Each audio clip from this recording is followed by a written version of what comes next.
Good morning dear students. നമ്മൾ ഇന്ന് discuss ചെയ്യുന്നത് റോൾ ഓഫ് കൊമേഴ്സ്യൽ ബാങ്ക്സ് ആണ് അല്ലേ. അപ്പോൾ നമ്മൾ നേരത്തെ ഡിസ്കസ് ചെയ്ത് അറിയാലോ, മിസ്സിന് കഴിഞ്ഞ ക്ലാസ്സൊക്കെ നിങ്ങൾ കാണുന്നുണ്ടെന്നാണ് മിസ്സിൻ്റെ വിശ്വാസം. അപ്പോൾ നമ്മൾ ബാങ്കിനെ പറ്റിയാണ് പറയുന്നത്. കസ്റ്റമേഴ്സും ബാങ്ക് നമ്മുടെ റിലേഷൻ, ചെക്സ്, ഫണ്ട് ഡ്രാഫ്റ്റ് ചെയ്യുന്നത് എങ്ങനെ, ഡെപ്പോസിറ്റ് ചെയ്യുന്നത്, അതിൻ്റെത് അങ്ങനെ കുറേ കാര്യങ്ങൾ നമ്മൾ ഡിസ്കസ് ചെയ്തു. നെക്സ്റ്റ് നമ്മൾ ഡിസ്കസ് ചെയ്ത റോൾ ഓഫ് കൊമേഴ്സ്യൽ ബാങ്ക് ആണ്. അതായത് കൊമേഴ്സ്യൽ ബാങ്ക് മീൻസ് നമ്മുടെ ട്രേഡും ബിസിനസ് അങ്ങനെയുള്ള കാര്യങ്ങളൊക്കെ ഗ്രോത്ത് ആവാനുള്ളതാണ് റോൾ ഓഫ് കൊമേഴ്സ്യൽ ബാങ്ക്. അതായത് പേയ്മെൻറ്റ്സിൻ്റെ discounting bill, then banker and customer duties of a bank, rights of bank, ഇതൊക്കെ ഇതിലുള്ളത്. എന്തൊക്കെയാണുള്ളത്? പേയ്മെൻറ്റ്സ്, ഡിസ്കൗണ്ടിങ് ബിൽസ്, അതായത് banker and customer relation, duties of bank, rights, ഇതൊക്കെ എന്താണ് നമ്മുടെ കൊമേഴ്സ്യൽ ബാങ്കിൽ ഉൾപ്പെടുന്നതാണ്. Collection of deposit and next വേറെയും കുറേ പോയിന്റ്സ് ഉണ്ട്. Collection, deposit and facilities payment. Next provide loans അല്ലേ. അത് പിന്നെ എല്ലാ കൊമേഴ്സ്യൽ ബാങ്ക് അല്ല, പൊതുവെ ബാങ്കൊക്കെ എന്ത് ചെയ്യും? ലോൺ പ്രൊവൈഡ് ചെയ്യും. കാരണം കൊമേഴ്സ്യൽ ബാങ്ക് പൊതുവെ ജനറലി ബാങ്ക് എന്ത് ചെയ്യും? ലോൺസ് പ്രൊവൈഡ് ചെയ്യും. പക്ഷേ കൊമേഴ്സ്യൽ ബാങ്ക് ലോൺസ് പ്രൊവൈഡ് ചെയ്യുന്നത് കൂടുതൽ സ്പ്രെഡ് ആവുന്നത് എന്തുകൊണ്ടാണ്? ബിസിനസ് പാർട്ടിലേക്ക് പോകുമ്പോഴാണ്. അതായത് നമ്മുടെ ആളുകൾ ഇൻകമത്തിന് വേണ്ടി ഇപ്പോൾ എന്തെങ്കിലും ചെറിയൊരു സംരംഭം എന്ത് തുടങ്ങുകയാണെങ്കിൽ എൻ്റർപ്രണർഷിപ്പിനും മറ്റേ കോർഡിനേറ്റ് ചെയ്യാനും അങ്ങനെയുള്ള കാര്യങ്ങൾക്ക് പിന്നെ ബാങ്ക് ലോൺ പാസ്സാക്കും. അത് ഏത് ബാങ്കാണ്? അധികവും വരുന്നത് കൊമേഴ്സ്യൽ ബാങ്കാണ്. Okay. Provide loans and provide credit information. Bank provide loans മാത്രമല്ല, പ്രൊവൈഡ് ക്രെഡിറ്റ് ഇൻഫോർമേഷനും എന്ത് ചെയ്യുന്നു? പിന്നെ ക്രെഡിറ്റ് ഇൻഫർമേഷൻ നൽകുന്നു. നെക്സ്റ്റ് ഡിസ്കൗണ്ടിങ് ബില്ലിൻ്റെ ഡിസ്കൗണ്ട് നൽകുന്നു. Collection of cheque safely collection of cheque. അതൊക്കെ എല്ലാ കൊമേഴ്സ്യൽ ബാങ്ക് മാത്രമല്ല, എല്ലാ ബാങ്കിലും എന്തുണ്ട്? Collection of cheque. Then safely of valuable. അതായത് സേഫ്ലി വാല്യുബിൾ തിങ്കിൽ the bank provide self deposit values. അത് ലോക്കേഴ്സാണ് ഉദ്ദേശിക്കുന്നത് കേട്ടോ, lockers. Next remittance of money. Money is not remitted by other place. It can be done quickly through the banks. Now some of the banks provide 24-hour services ആണ്. Okay, 24-hour services ഉള്ള bank. Okay, then from the above you must have noted a commercial bank to play importance business world. We cannot think of modern society without bank. We cannot think, അവിടെയാണ് point. We cannot think, നമുക്ക് ഒരിക്കലും ചിന്തിക്കാൻ പറ്റുന്നില്ല എന്ത്? Without bank. Society in without bank. നമ്മുടെ സമൂഹത്തിൽ bank ഇല്ലാതെ ഒരു സമൂഹം നിലനിൽക്കുക എന്ന് പറഞ്ഞാൽ നമുക്ക് ചിന്തിക്കാൻ പോലും പറ്റാത്ത കാര്യമാണ്. The banks are playing and pioneer role of lending particularly at priority sector അല്ലേ. The bank are playing in pioneering role in lending. നമുക്ക് എന്ത് ചെയ്യുന്നു? കടം കൊടുക്കുന്നു. Particularly to the priority sector. ഏറ്റവും ആർക്കാണോ അത് ഏറ്റവും കൂടുതൽ ആവശ്യക്കാരുള്ളത് അവർക്ക് പ്രയോറിറ്റിയിൽ ആരാണോ മുൻഗണന പ്രകാരം ലിസ്റ്റിൽ അവരെ കൊടുത്ത കസ്റ്റമേഴ്സിന് കുറേ ലോണിന് വേണ്ടി അപേക്ഷിക്കുന്ന ലിസ്റ്റിലെ മുൻഗണന പ്രകാരം അവർ ബാങ്ക് പ്രൊവൈഡ് ചെയ്യുന്നു. Then constituting agriculture. നമ്മളെന്ത് കൃഷിക്ക് വേണ്ടി ചെയ്യുന്നു. Small scale industries and small business. Small scale industries ചെറുകിട വ്യവസായങ്ങൾക്ക് ലോൺ കൊടുക്കുന്നു. സ്മോൾ ബിസിനസ്സിന് ജസ്റ്റ് ഒരു പലഹാരം ഉണ്ടാക്കുന്ന ചെറിയ ബിസിനസ്സാണ് അല്ലേ. അത് സ്ത്രീകൾ ഒരുമിച്ച് കൂടി പലഹാരം ഉണ്ടാക്കുന്ന ഒരു ബിസിനസ്, അതൊരു ബിസിനസ്സാണ്. അതിന് വേണ്ടിയിട്ട് ബാങ്ക് എന്ത് ചെയ്യുന്നു? ലോൺ പ്രൊവൈഡ് ചെയ്യുന്നു. The emerging environment offer ample opportunities bank to venture a new profitable loan. The emerging environment, അതിനനുസരിച്ചുള്ള പരിസ്ഥിതി എൻവയോൺമെൻറ്റ് ഉണ്ടാക്കിയെടുക്കുക എന്നതാണ് ഒരു ബാങ്കിൻ്റെ ധർമ്മം. Bankers and customer. Who is customer? നമ്മളല്ലേ ordinary customer bank means a person who upset with a bank. അതായത് ordinary സാധാരണ രീതിയിൽ പറയുകയാണെങ്കിൽ എന്താണ്? The customer of a bank. ഒരു ബാങ്കിലെ കസ്റ്റമർ എന്ന് പറയുന്നത് who has an aptent with a bank. According to Sir John Passion, the continuity of customer there must some recognizable course to habit dealing the nature of regular banking business. Regular ആയിട്ട് ബാങ്കുമായിട്ട് എപ്പോഴും updates ആയിട്ട് കാര്യങ്ങൾ അങ്ങോട്ടും ഇങ്ങോട്ടൊക്കെ deal ചെയ്യുന്ന കസ്റ്റമേഴ്സും ബാങ്കിൽ നിർബന്ധമാണ്. അങ്ങനെയുള്ള കസ്റ്റമേഴ്സും ഉണ്ട്. ഓക്കെ, പിന്നെ ഇതിൽ പറയുന്ന കാര്യം relationship between banker and customer ആണ് അല്ലേ. എന്തൊക്കെ റിലേഷൻഷിപ്പാണുള്ളത്? അതായത് ബാങ്കറും കസ്റ്റമറും തമ്മിൽ എന്തായാലും ഒരു ഡീപ്പ് എന്തായാലും എന്ത് വേണം? പിന്നെ you have a learn with a bank who is a customer. It's a understand the relationship between two. The relationship between banker and customers as follows. ബാങ്കും കസ്റ്റമറും തമ്മിലുള്ള റിലേഷൻഷിപ്പ് പ്രധാനമായിട്ടും ഒരു സിക്സ് പോയിൻ്റായി ഡിവൈഡ് ചെയ്തിരിക്കുന്നു. The first point is contractual relationship. Contractual ആയിരിക്കണം, അല്ലെ അത്രയും നല്ലൊരു ശക്തമായ അടിത്തറയുള്ള ഒരു റിലേഷൻഷിപ്പ് ആയിരിക്കണം contractual relationship. And next and creditor relationship ആയിരിക്കണം. ക്രെഡിറ്റർ റിലേഷൻഷിപ്പ് ആയിരിക്കണം. ബെയിലി റിലേഷൻഷിപ്പ് ആയിരിക്കണം. And trustee beneficiary relation. Trust എന്തായിരിക്കണം? വിശ്വാസത്തിൽ അധിഷ്ഠിതമായിരിക്കണം. And principal the agent of relationship. Principles അവർക്ക് അവരുടേതായ എന്ത് വേണം? അവരുടേതായ സംസാര എന്താ പറയുക, തത്വങ്ങൾ, ഫിലോസഫി മീൻസ് ഒരു എത്തിക്സ് ഉണ്ടാവണം. അതായത് എന്ത് ചെയ്യാൻ പാടില്ല, ചതിക്കാനൊന്നും പറ്റത്തില്ല.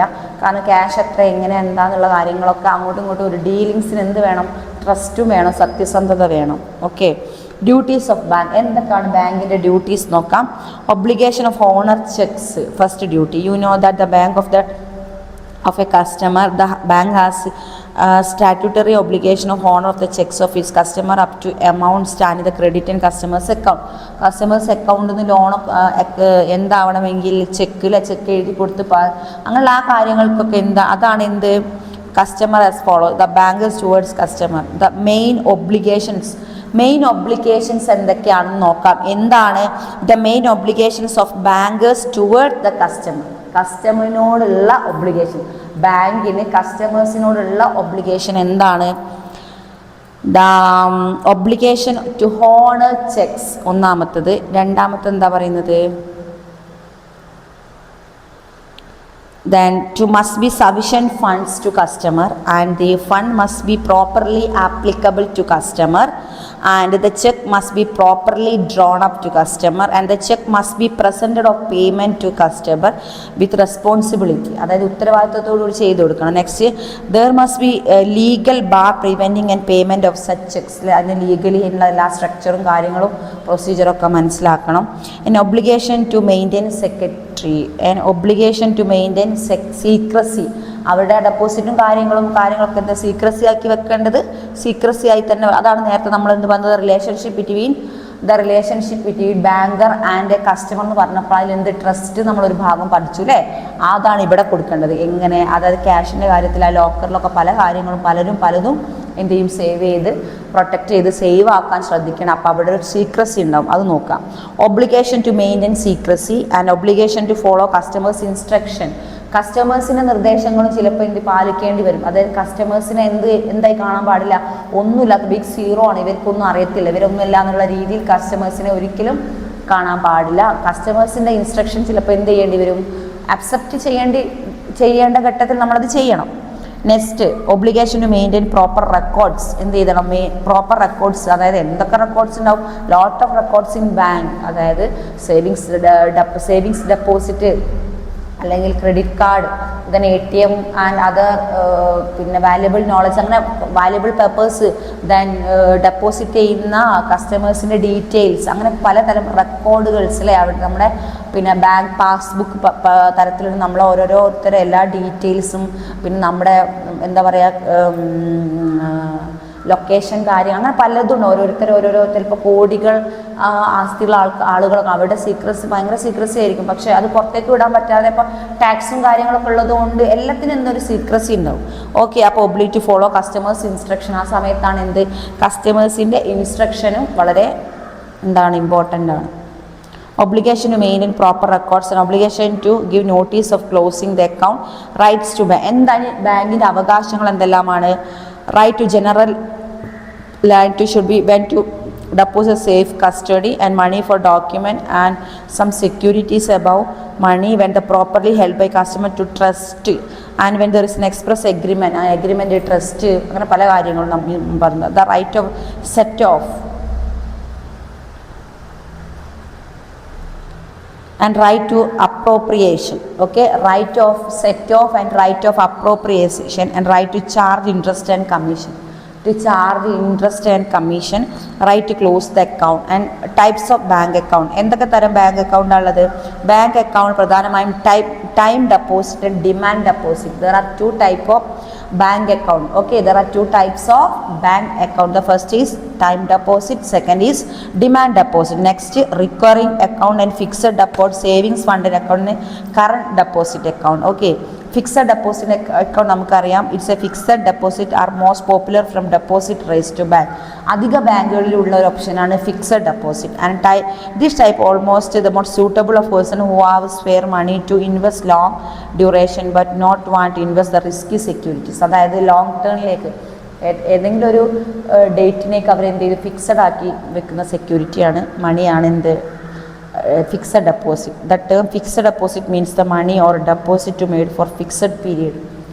Fixed means a fixed period. ഒരു ഫിക്സഡ് പീരീഡിലേക്ക് ഡെപ്പോസിറ്റ് ചെയ്യുന്ന മണിയാണ് ഫിക്സഡ് ഡെപ്പോസിറ്റ് എന്ന് പറയുന്നത്. Opening of account. ഓക്കെ, ഇത്രയും കാര്യങ്ങളാണ് നമുക്ക് ഡിസ്കസ് ചെയ്ത്. Next, operation of the account. And operation of the account. Since the money is deposited for the fixed period of time, amount cannot be withdrawn before due date. In this type of account, no checkbook and passbook are issued. The bank issues on the deposit of a receipt. എന്താണ്? The bank issue only deposit receipt. And in practice, okay, current account. What is current account? Current accounts are intended of businessmen, joint stock companies and public institution. ഏതൊക്കെ വിഭാഗത്തിലാണ് current account നമ്മൾ കൂടുതലും apply ചെയ്യുന്നത്? Current account intended businessman. Okay, first is businessman, second is joint companies, third is public institution and whose banking transaction happen to numerous on heavy working day. Okay, current account is a running and active account which may be operated number of time of during the working day. നമുക്കറിയാം current account എന്ന് പറഞ്ഞാൽ എപ്പോഴും അങ്ങോട്ടും transfer ചെയ്യുന്നത് moving account ആണെന്നാണ് പറയുന്നത്. Next, operation of the account. എന്താണ് operation of the account എന്നുള്ള അർത്ഥമാക്കുന്നത്? A customer can deposit money or cheque in his account by filling up requisite pay in slip. Okay, whenever that wants withdraw money, it wants to make a payment to someone. അദ്ദേഹം അതിന് സ്ലിപ്പിൽ അദ്ദേഹത്തിന് എത്രയാണോ cash വേണ്ടതെന്ന് whenever he wants to withdraw money, എപ്പോഴാണോ അദ്ദേഹത്തിന് മണി withdraw ചെയ്യേണ്ടത്, or wants to make payment to someone, എന്ത് മറ്റുള്ളവരുടെ കയ്യിൽ കൊടുത്തയക്കാൻ പറ്റുന്ന രീതിയിൽ ചാർജ് അങ്ങനത്തെ ഒരു സിറ്റുവേഷൻ ഉണ്ടാകുന്നതാണ് എന്ത്? Operation of the account. Okay, അപ്പോൾ നമ്മൾ right to bank, duties of bank, banker and customer, discounting bills and payments, അല്ലേ? Role of commercial bank. അപ്പോൾ നമ്മൾ കൊമേഴ്സ്യൽ ബാങ്കിനെ പറ്റി ഡിസ്കസ് ചെയ്തുകൊണ്ടിരിക്കുന്നത്. കൊമേഴ്സ്യൽ ബാങ്കാണ് ഇപ്പോൾ അപ്ഡേറ്റ്സ് ആയിട്ട് അധികം ആളുകളും ചൂസ് ചെയ്തിരിക്കുന്ന ഒരു ബാങ്കായിട്ട് ട്രാൻസാക്ഷൻ നടക്കുന്ന അധികം ഏത് ബാങ്കാണ്? കൊമേഴ്സ്യൽ ബാങ്കിങ് ആണ്. അപ്പോൾ നമുക്ക് എല്ലാവർക്കും പൊതുവേ, അല്ലേ, നിങ്ങൾക്കാണെങ്കിലും നിങ്ങളിപ്പോൾ ഒരു ബിസിനസ് ചെയ്യുന്നവരാണോ എന്ന് അറിയുന്നത്. കാരണം ഡിഗ്രി സ്റ്റുഡൻസും അല്ലെങ്കിൽ ഓർഗനൈസേഷൻ ഓഫ് ഇങ്ങനത്തെ ഒരു ഇൻസ്റ്റിറ്റ്യൂഷനിലും അതുമായി ബന്ധപ്പെട്ട പല കാര്യങ്ങളും അറിയുന്ന ന്യൂ ജനറേഷൻ ആയിരിക്കാം. അപ്പോൾ നിങ്ങൾക്കൊരു ബിസിനസ് ചെയ്യണമെങ്കിലോ എന്തെങ്കിലും ഭാവിയിലേക്ക് അങ്ങനെ എന്തെങ്കിലും ചെയ്യണമെങ്കിൽ അതാണ് നമ്മൾ ഏറ്റവും ആദ്യം നമ്മൾ ചെയ്യുന്നത് കൊമേഴ്സ്യൽ ബാങ്കിലേക്കാണ്, അല്ലേ? അപ്പോഴാണ് നമുക്ക് ബിസിനസ് പരമായിട്ട് ലോണും കാര്യങ്ങളൊക്കെ കിട്ടുന്ന ഏറ്റവും നമുക്ക് നമ്മുടെ അപ്ഡേറ്റ്സ് ലൈഫിൽ എപ്പോഴും നമ്മൾ ഡീലിങ്സ് നടത്തുന്ന ഒരു ബാങ്കാണ് കൊമേഴ്സ്യൽ ബാങ്ക്. ആ കൊമേഴ്സ്യൽ ബാങ്കിൻ്റെ റോളാണ് നമ്മൾ പറഞ്ഞുകൊണ്ടിരിക്കുന്നത്. ഓപ്പറേറ്റിംഗ് സേവിങ്സ് ബാങ്ക് അക്കൗണ്ടിനെ പറ്റി നമ്മൾ പറഞ്ഞു. ഡെപ്പോസിറ്റ് അക്കൗണ്ട് നമ്മൾ ഡിസ്കസ് ചെയ്തു. നെക്സ്റ്റ് നമുക്ക് കൊമേഴ്സ്യൽ ബാങ്ക്സ് ആൻഡ് പേയ്മെൻറ്റ്സ്, അല്ലേ, ഡ്യൂട്ടീസ് ഓഫ് ബാങ്ക്. ഓക്കെ, അപ്പോൾ ഒരുവിധം നമ്മളിതെല്ലാം ഡിസ്കസ് ചെയ്തു. പെട്ടെന്ന് നിങ്ങൾ എന്ത് ചെയ്യുക, പഠിക്കുക, ഡെഫിനേഷൻ അതേപോലെ തന്നെ പഠിക്കുക. പൊതുവെ എല്ലാവർക്കും അറിയുന്ന സിമ്പിളായിട്ടുള്ള ഒരു സബ്ജക്റ്റാണ് നമ്മൾ പറഞ്ഞുകൊണ്ടിരിക്കുന്നത് ബാങ്കിങ്.